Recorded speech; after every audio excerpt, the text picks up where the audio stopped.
Good morning students, स्वागत है आपका आज की इस वीडियो में। आज हम क्लास 8th में ऋतुबोध है पाठ के अभ्यास के प्रश्नों को हल करेंगे। तो आइए शुरू करते हैं। मूल्यांकनम मूल्यांकनम में हमारा पहला प्रश्न है शुद्धेन विकल्पेन उत्तर, अर्थात शुद्ध विकल्प से उत्तर दीजिए। हमें प्रत्येक प्रश्न के चार विकल्प दिए गए हैं, जैसा कि आपको यहाँ पर दिखाई दे रहा है। इन चारों विकल्पों में से आपने सही उत्तर का चयन करना है और उसको यहाँ पर लिखना है। ठीक है, तो आपका पहला प्रश्न है पुष्पाणि कुत्र विकसंति। पुष्पाणि यानी फूल, कुत्र कहाँ, विकसंति खिले हुए हैं। फूल कहाँ खिले हुए हैं, तो पाठ में फूल कहाँ पर खिले हुए थे किसका वर्णन था। वृक्षेषु वृक्षों पर, लतासु बेलों पर, पादपेषु पौधों पर। और ये दिया गया है एतेषु सर्वेषु, एतेषु सर्वेषु यानी इन सभी पर। तो फूल वृक्षों पर भी थे, बेलों पर भी और पादपेषु पौधों पर भी। तो आपका सही उत्तर क्या हो जाएगा, एतेषु सर्वेषु इन सभी पर। तो यहाँ पर आपको लिख देना है एतेषु सर्वेषु। ठीक है, एतेषु और सर्वेषु।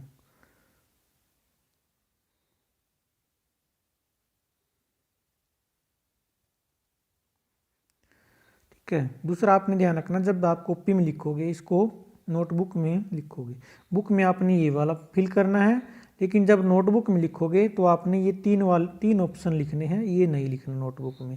ठीक है, नोटबुक में आपने ये तीन ऑप्शन लिखने हैं, वृक्षेषु, लतासु और पादपेषु। ठीक है, ये आपने ध्यान रखना है। दूसरा है प्रश्न कस्य ध्वनि मनः मोहयति, किसकी आवाज़ मन को मोहयति आकर्षित करती है। तो किसकी आवाज़ मन को आकर्षित करती है, कोयल की आवाज़। तो क्या आ जाएगा आपका कोकिलस्य, कोकिलस्य यानी कोयल की। तो कोकिलस्य पर टिक मार्क करेंगे, यहाँ पर इसको लिख देंगे कोकिलस्य।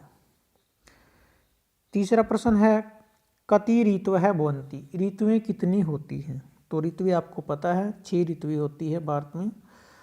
तो ये आपका सही उत्तर हो जाएगा षड। ठीक है,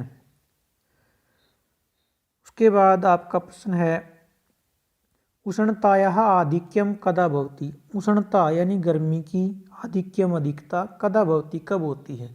गर्मी यानी कि गर्मी ज़्यादा कब होती है, तो गर्मी ज़्यादा कब होती है, ग्रीष्म ऋतु में होती है। तो क्या हो जाएगा आपका सही उत्तर ग्रीष्मी।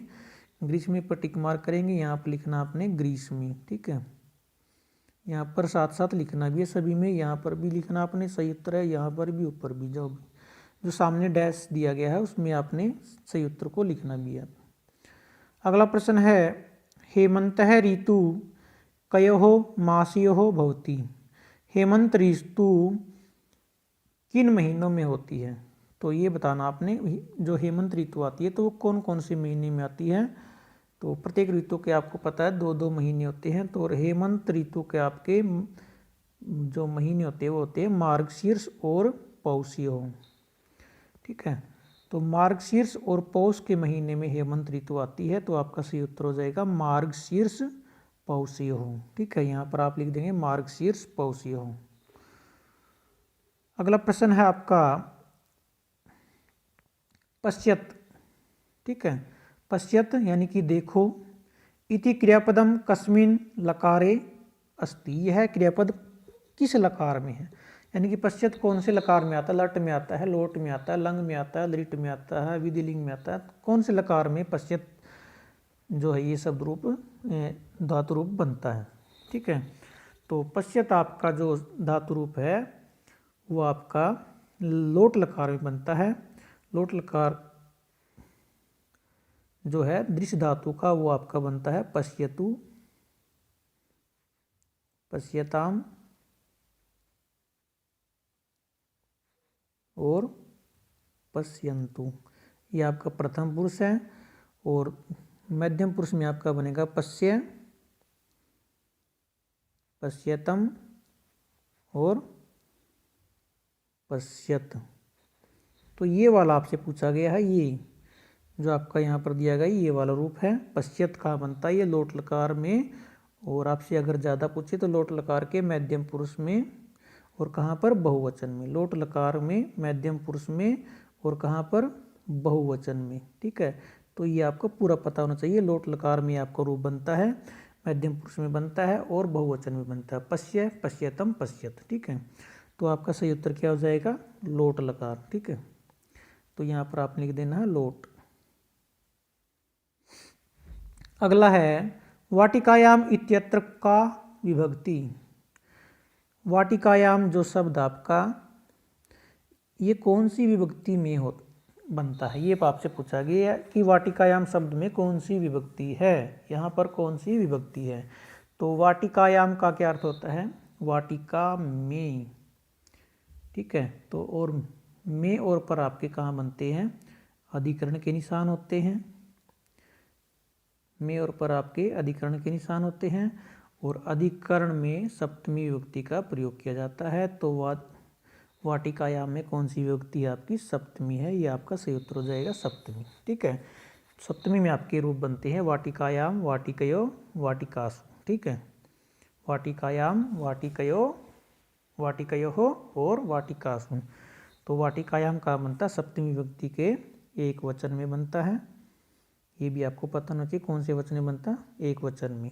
ठीक है, क्योंकि सप्तमी के रूप क्या चलेंगे आपके? वाटिकायाम, वाटिका, वाटिकायाम और द्विवचन में वाटिकयो हो, वाटिकयो हो और बहुवचन में वाटिकासु, वाटिकासु।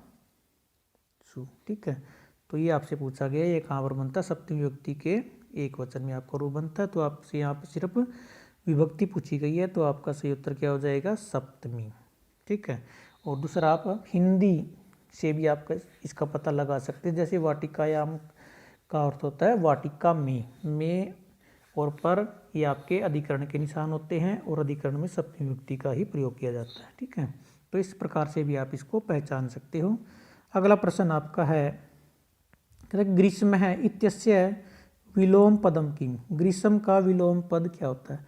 तो ग्रीष्म का विलोम पद आपका होता है शिशिर, यानी कि जो ठंड की ऋतु होती है, सर्दी की ऋतु होती है, तो जिसमें बहुत ज़्यादा ठंड होती है वो क्या होती है? शिशिर है, शिशिर। ठीक है, तो ये ग्रीष्म में क्या होता है? बहुत ज़्यादा गर्मी होती है। शिशिर है में बहुत ज़्यादा सर्दी होती है।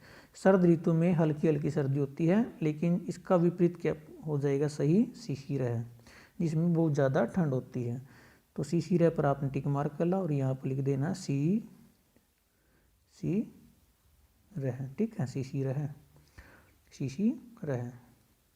उसके बाद आपका अगला प्रश्न है पूर्ण वाक्य में उत्तर। पूरे वाक्य में उत्तर दीजिए। तो इसमें आपका पहला प्रश्न है बसंते प्रकृति है सौंदर्यम की दृश्यम भवती। बसंत में प्रकृति की सुंदरता कैसी होती है? तो बसंत में जैसे आपने पाठ में पढ़ा था कि बसंत में प्रकृति की शोभा बहुत ही क्या होती है? मोहक होती है, मोहकम यानी कि आकर्षक होती है। तो ये आपका उत्तर बन जाएगा। तो आपका उत्तर बनेगा बसंते प्रकृति है सौंदर्यम अतीव मोहकम।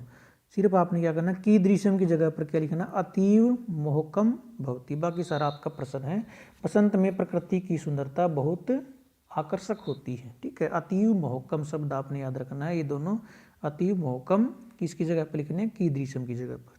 ठीक है, अगला प्रश्न आपका बसंतस्य आगमनम कस्मात् भवति। बसंत का आगमन कब से होता है? कस्मात् मानी कब से या किस से होता है। ठीक है, कब से होता है वो?